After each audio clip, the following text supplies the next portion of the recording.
Et bien salut à tous et bienvenue sur Shinsekai TV, la chaîne 100% One Piece. Au programme aujourd'hui, une review, et pas n'importe quelle review parce que ce sera deux reviews, celle du chapitre 837 et celle du chapitre 838. Ce seront des reviews donc que je ferai ensemble puisque la semaine dernière, je n'ai pas pu faire la review du chapitre 837. Il y a quand même pas mal de choses à dire, alors n'attendons pas plus longtemps et c'est parti.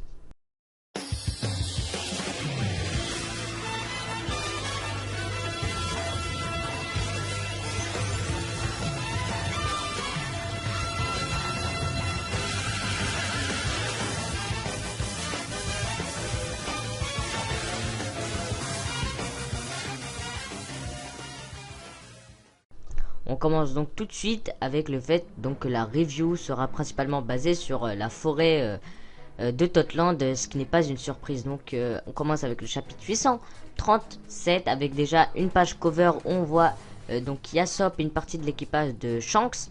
Donc Yasop qui a sûrement vu la prime de Usopp et c'est pour ça qu'il serait donc en train de rigoler ou bien tout simplement celle de Luffy. Cela dit, on rentre dans le vif du sujet avec le combat Luffy vs Crackers qui débute. C'est un combat donc qui est difficile pour Luffy car Crackers est tout de même l'un des 3 Sweet Commanders de Big Mom. Ce n'est pas n'importe qui et il tient vraiment très bien tête à Luffy dans ce chapitre. Bien qu'il le sous-estime par moment, mais on y reviendra plus tard. On continue avec Brûlé qui nous parle un peu donc des supernovas. Elle nous dit à peu près tout ce qui s'est passé sur l'île durant les 2 ans avec les supernovas, notamment Kid et Apu qui ont déjà essayé donc de s'infiltrer sur l'île et peut-être faire tomber Big Mom. Kid qui a également par le passé détruit des flottes de Big Mom. Capone BJ qui a également essayé de s'introduire dans les territoires de Big Mom mais qui a fini par se rallier avec elle. Et enfin, U-Rouge qu'on pensait le plus faible des 11 supernova. Il a réussi à gagner contre un des 4 Sweet Commanders de Big Mom, car oui, autrefois ils étaient 4 et c'est suite à la défaite d'un des 4, donc par U-Rouge, qu'ils sont devenus au nombre de 3. Donc Brûlé dit qu'elle n'est pas très surprise de voir donc des supernovas, donc de cette pire des générations comme elle le dit, et qu'elle n'est pas du tout inquiète et qu'ils ne font entre guillemets que se vanter. Suite à cela, elle utilise son pouvoir des miroirs pour s'approcher de Nami, mais Nami, elle, utilise son nouveau Climattack qui a été modifié par Usopp et ça lui permet de lancer une attaque, donc le Thunderbolt Tempo, sans même créer de nuages ou quoi que ce soit directement, et c'est vraiment un bon power-up pour Nami. Elle peut directement laisser ses attaques, donc elle a mis Brûlé à moitié KO. Maintenant, on a un petit peu fini au niveau de Brûlé, du groupe de Brûlé, car elle est KO pour un bon moment. On revient sur le combat de Luffy vs Cracker, avec donc Cracker qui a l'avantage durant tout le combat, même si Luffy utilise un Gatling Gun. Cracker arrive facilement à le parer avec son bouclier en biscuit. Mais c'est une fois que Crackers parlera de Sanji, et on sait très bien qu'il ne faut pas parler des Nakama de Luffy. Il parlera de Sanji en disant qu'il ne voudra pas revenir avec eux, qu'il est issu d'une famille noble, etc.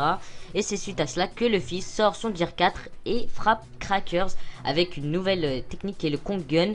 À ce moment là, beaucoup de gens pensaient que Crackers était KO, mais qu'il a été one shot, mais c'était difficilement incroyable parce que sinon il ne mériterait pas d'être un des commandants de Big Mom. Et c'est pour cela que lors du chapitre 837 donc on arrive à voir Crackers toujours en vie et en état de se combattre. Donc dans ce chapitre 837 on voit une page cover avec Shanks qu'on n'avait pas vu depuis très longtemps, depuis avant l'ellipse, depuis Marineford en gros. Et il n'a pas changé, et son équipage est toujours là. On voit la deuxième partie de son équipage. Et il semble également voir le journal. Il a dû également voir la prime de Luffy. Rien de spécial au niveau de cette page cover. Donc on revient sur le combat, comme je vous l'ai dit, de Luffy vs Crackers, qui n'est donc pas KO. Et qui sort sa nouvelle forme. Donc sa nouvelle forme, enfin sa vraie forme. Car il s'avère que le Crackers qu'on a vu depuis le début, que le Crackers qui est sur la vie de recherche, n'est pas le vrai. Ce n'est qu'un bouclier. Un bouclier ou plutôt une armure en biscuit qui a été réalisée par le vrai Crackers aux 1000 bras. Donc il a mangé donc le Bisbisnomi qui est le fruit du biscuit et ça lui permet donc de créer des biscuits à volonté et de faire à peu près tout ce qui va avec. Et donc Crackers qu'on a vu depuis le début n'était qu'une armure en biscuit.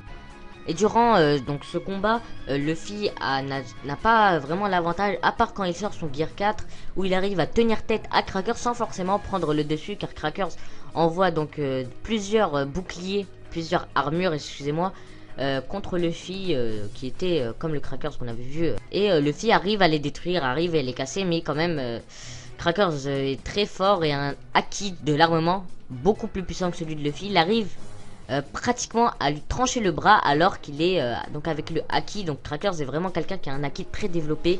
En même temps c'est quand même l'un des commandants de Big Mom, je me répète. Et il ne serait pas commandant si son haki ne serait pas développé et son fruit également. Maintenant on va un peu surfer entre les différents groupes. On commence donc avec Nami qui se sert très bien de sa vive carte pour terrifier les homies. Donc je vous rappelle, les homies sont toutes les choses où Big Mom a insufflé une âme. Donc au niveau de la forêt, ce sont les arbres, les fleurs et les buissons, tout ce qu'il y a dans la forêt en fait. Elle arrive vraiment à les terrifier et c'est pas mal. On voit bien que Nami arrive à bien utiliser sa vive carte et c'est grâce à cette vive carte qu'elle arrivera à sortir de la forêt sans trop de problèmes. Au niveau de Carrot et Chopper, ils sont toujours dans le monde du miroir de brûlé car ses pouvoirs sont toujours actifs et donc elle n'est pas vraiment KO, elle est assommée en fait. Et on arrive donc sur le pays des miroirs où Chopper et Carrot font des petits gags, un petit gag où Chopper demande à Carrot de l'appeler donc Chopper Aniki, qui est une sorte de marque de respect envers un grand frère. Il a voulu faire donc le grand frère et Carrot donc lui dit donc ok, dis-moi quel est ton plan Choniki. Et c'est un passage vraiment très drôle et ça nous montre peut-être que à partir de maintenant Carrot va toujours appeler Chopper Choniki et ce sera marrant à chaque fois Chopper contredira cela, etc. Mais bon, c'est pas le plus important de ce passage car Chopper dit qu'il a un plan et qu'il allait retourner le pouvoir de brûler contre elle. Et ce plan serait donc d'arriver directement dans le château de Big Mom.